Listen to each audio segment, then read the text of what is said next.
ग्राहकांच्या ठेवी परत करण्याच्या आदेशाचे पालन न केल्याप्रकरणी बेळगाव येथील रिद्धी सिद्धी बहुउद्देशीय सहकारी संस्थेचे अध्यक्ष श्याम जाधव यांना 1 वर्षाचा कारावास आणि 25,000 रुपयांचा दंड ठोठावण्यात आला आहे, अशी माहिती ॲडव्होकेट NR लातूर यांनी दिली.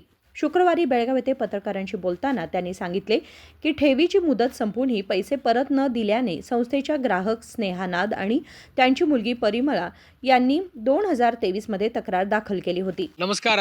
ನಾನು NR ಲಾತೂರ್ ಅಂತ ನ್ಯಾಯವಾದಿ ಬೆಳಗಾವಿ ಜಿಲ್ಲಾ ನ್ಯಾಯಾಲಯದಲ್ಲಿ ವಕೀಲ ವೃತ್ತಿಯನ್ನು ಮಾಡ್ತಾ ಇದ್ದೀನಿ. ಬೆಳಗಾವಿ ಜಿಲ್ಲೆಯಲ್ಲಿ ಸಹಕಾರಿ ಹಣಕಾಸು ಸಂಸ್ಥೆಗಳು ಜನರಿಂದ ಠೇವಣಿಯಾಗಿ ಹಣವನ್ನು ಸಂಗ್ರಹ ಮಾಡ್ತಾ ಇದ್ದಾರೆ. ಆದರೆ ಹಣ ಸಂಗ್ರಹ ಆದಮೇಲೆ ಆ ಸಂಸ್ಥೆಗಳನ್ನು ಮುಚ್ಚಿ ಹಾಕಿ ಈ ಠೇವಣಿದಾರರಿಗೆ ವಂಚನೆಯನ್ನು ಮಾಡ್ತಾ ಇದ್ದಾರೆ. ಪ್ರಥಮವಾಗಿ ಬೆಳಗಾವಿ ಜಿಲ್ಲೆಯಲ್ಲಿ ಸಂಗೊಳ್ಳಿ ರಾಯಣ್ಣ ಸೊಸೈಟಿ 2018ರಲ್ಲಿ ಬಂದಾಯಿತು. ಅದಾದ ನಂತರ ಬಸವೇಶ್ವರ ಸೊಸೈಟಿ ಚಿಕ್ಕೋಡಿ, ಅದು ಕೂಡ ನೂರಾರು ಕೋಟಿ ಹಣವನ್ನು ತಗೊಂಡು ಅವರು ಕೂಡ ವಂಚನೆ ಮಾಡಿದರು. ಗೋಕಾಕದಲ್ಲಿರ್ತಕ್ಕಂಥ ಜಗದ್ಗುರು ರೇಣುಕಾಚಾರ್ಯ ಸೊಸೈಟಿ ಅವರು ಹಣವನ್ನು ಸಂಗ್ರಹ ಮಾಡಿ ಅವರು ವಂಚನೆಯನ್ನು ಮಾಡಿದರು.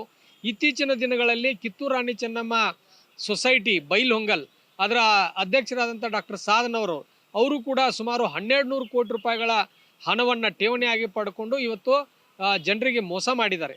ಅದೇ ಥರ ಇವತ್ತು ರಿದ್ದಿ ಸಿದ್ದಿ ಸೊಸೈಟಿ ಬೆಳಗಾವಿಯ ಪ್ರತಿಷ್ಠಿತ ವ್ಯಕ್ತಿ ಇವತ್ತು ಶ್ಯಾಮ್ ಜಾಧವ್ ಅನ್ನುವಂಥ ಒಬ್ಬ ಚೇರ್ಮನ್ ಅತ್ಯಂತ ಪ್ರಭಾವಿ ಚಿತ್ರರಂಗದ ನಾಯಕರನ್ನು ಕರ್ಕೊಂಡು ಬಂದು ಬೆಳಗಾವಿಯಲ್ಲಿ ಇವತ್ತು ರಿದ್ದಿ ಸಿದ್ದಿ ಹಣಕಾಸು ಸಂಸ್ಥೆಗಳ ಶಾಖೆಗಳನ್ನು ಪ್ರಾರಂಭ ಮಾಡಿದರು.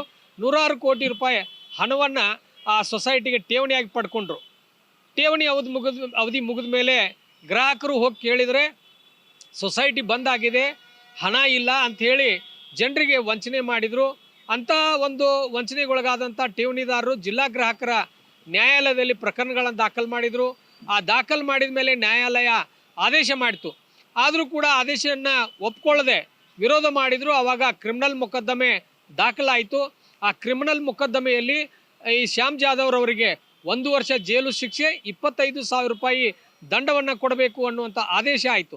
ಅದನ್ನು ಕೂಡ ವಿರೋಧ ಮಾಡಿ ಅವರು ರಾಜ್ಯ ಗ್ರಾಹಕರ ಆಯೋಗ ಬೆಂಗಳೂರಿನಲ್ಲಿರ್ತಕ್ಕಂಥ ನ್ಯಾಯಾಲಯದ ಮೊರೆಯನ್ನು ಕೂಡ ಅವರು ಹೋಗಿದ್ದರು. ಇವತ್ತು ಬೆಂಗಳೂರಿನಲ್ಲಿರ್ತಕ್ಕಂಥ ನ್ಯಾಯಾಲಯವು ಕೂಡ ಸಮಗ್ರವಾಗಿ ಪರಿಶೀಲನೆ ಮಾಡಿ ಬೆಳಗಾವಿ ಜಿಲ್ಲಾ ಗ್ರಾಹಕರ ನ್ಯಾಯಾಲಯ ಮಾಡಿದಂಥ ಆದೇಶ ಸರಿ ಇದೆ ಅನ್ನುವಂಥ ವಿಚಾರದೊಂದಿಗೆ ಆ ಮೇಲ್ಮನವಿಯನ್ನು ತಿರಸ್ಕಾರ ಮಾಡಿದರು. ಆ ತಿರಸ್ಕಾರ ಮಾಡಿದ ಮೇಲೆ ಇಲ್ಲಿ ಬೆಳಗಾವಿಯಲ್ಲಿರ್ತಕ್ಕಂಥ ಜಿಲ್ಲಾ ಗ್ರಾಹಕರ ನ್ಯಾಯಾಲಯ ಇವತ್ತು ಶ್ಯಾಮ್ ಜಾಧವ್ ಅವರನ್ನು ಜೈಲಿಗೆ ಇವತ್ತು ಹಾಕಿದೆ. 1 ವರ್ಷ ಕಾರಾಗೃಹ ಶಿಕ್ಷೆ ಮತ್ತು 25,000 ರೂಪಾಯಿಗಳ ದಂಡವನ್ನು ಕೊಡಬೇಕು ಅನ್ನುವಂಥ ಆದೇಶದೊಂದಿಗೆ ಅವರನ್ನು ಇವತ್ತು ಜೈಲಿಗೆ ರವಾನೆ ಮಾಡಲಾಗಿದೆ. ಕಳೆದ 25/3/2026ರಿಂದ ಇವತ್ತು ಅವರು ಜೈಲಿನ ವಾಸದಲ್ಲಿದ್ದಾರೆ. ಅವರಿಗೆ ಇನ್ನು ಮುಂದೆ 1 ವರ್ಷ ಆಗುವವರೆಗೆ ಇವತ್ತು ಹೊರಗೆ ಬರಲಿಕ್ಕೆ ಸಾಧ್ಯ ಇಲ್ಲ. ಯಾಕಂದರೆ ಮೇಲ್ಮನವಿ ಸಲ್ಲಿಸುವಂಥ ಎಲ್ಲ ಅವಕಾಶಗಳು ಅವರು ಮುಗಿಸಿದ್ದಾರೆ. ಮತ್ತು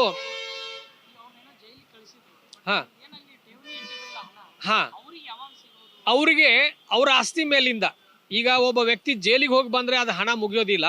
ನಮ್ಮಲ್ಲಿ ಸೆಕ್ಷನ್ 71 ಅಂದರೆ ಕಲಂ 71 ಅಂತ ಗ್ರಾಹಕರ ಕಾಯ್ದೆಯಲ್ಲಿ ಇದೆ. ಆ ಕಾಯ್ದೆಗೆ ಅನುಗುಣವಾಗಿ ಆ ಆಸ್ತಿಯನ್ನು ಹರಾಜು ಮಾಡಿ ನಾವು ಹಣವನ್ನು ವಾಪಸ್ ಪಡ್ಕೋಬೋದು. ಇವತ್ತು ಶ್ಯಾಮ್ ಜಾಧವ್ ಅನ್ನುವಂಥ ವ್ಯಕ್ತಿ ಬಹಳ ಪ್ರಭಾವಿ ಮತ್ತು ಪ್ರತಿಷ್ಠಿತ ವ್ಯಕ್ತಿ. ಇವತ್ತು ಎಳ್ಳೂರು ಹತ್ತಕ್ಕೆ ಇರ್ತಕ್ಕಂಥ ಯರ್ಮಾಳದಲ್ಲಿ ಒಂದು ರಿಸಾರ್ಟನ್ನು ಹೊಂದಿದ್ದಾನೆ. 30 ಎಕರೆ ಜಮೀನನ್ನು ಹೊಂದಿ ಆ ಜಮೀನಿನಲ್ಲಿ ಪ್ಲಾಟ್ಗಳನ್ನು ಮಾಡಿ ಇವತ್ತು 20-25 ಲಕ್ಷ ರೂಪಾಯಿ ಪ್ರತಿ ಗುಂಟೆ ಮಾರತಕ್ಕಂಥ ಒಬ್ಬ ಮಹಾನ್ ವ್ಯಕ್ತಿ ಇವತ್ತು ಜೈಲಿನಲ್ಲಿ ಇವತ್ತು ಶಿಕ್ಷೆಯನ್ನು ಅನುಭವಿಸ್ತಾ ಇದ್ದಾನೆ. ಆದ್ದರಿಂದ ಎಲ್ಲ ಸಹಕಾರಿ ಹಣಕಾಸು ಸಂಸ್ಥೆಗಳ ಮುಖಂಡರಿಗೆ ನಾನು ಇವತ್ತು ಈ ಒಂದು ಪ್ರಕರಣದ ಮುಖಾಂತರ ಅವರಿಗೆ ಎಚ್ಚರಿಕೆಯನ್ನು ಕೊಡ್ತಾ ಇದ್ದೀನಿ. ಬರುವಂಥ ದಿನಗಳಲ್ಲಿ ಯಾರೇ ಠೇವಣಿದಾರರಿಗೆ ನೀವು ವಂಚನೆ ಮಾಡಿದ್ದೇ ಆದರೆ ನಿಮಗೆ ಜೈಲು ಶಿಕ್ಷೆ ಕಾಯಂ ಅನ್ನುವಂಥ ಎಚ್ಚರಿಕೆಯನ್ನು ಈ ಒಂದು ಮಾಧ್ಯಮದ ಮುಖಾಂತರ ಕೊಡ್ತಾ इದ್ದೀನಿ. जय हिंद, जय भारत. यानंतर जिल्हा आयोगाने 25 मार्च रोजी श्याम जाधव यांच्या विरुद्ध तुरुंग वॉरंट जारी केले असून त्यानुसार संस्थेचे अध्यक्ष तुरुंगात गेले आहेत, असे त्यांनी सांगितले. विनोद कोलकार, KMM मराठी, बेळगाव.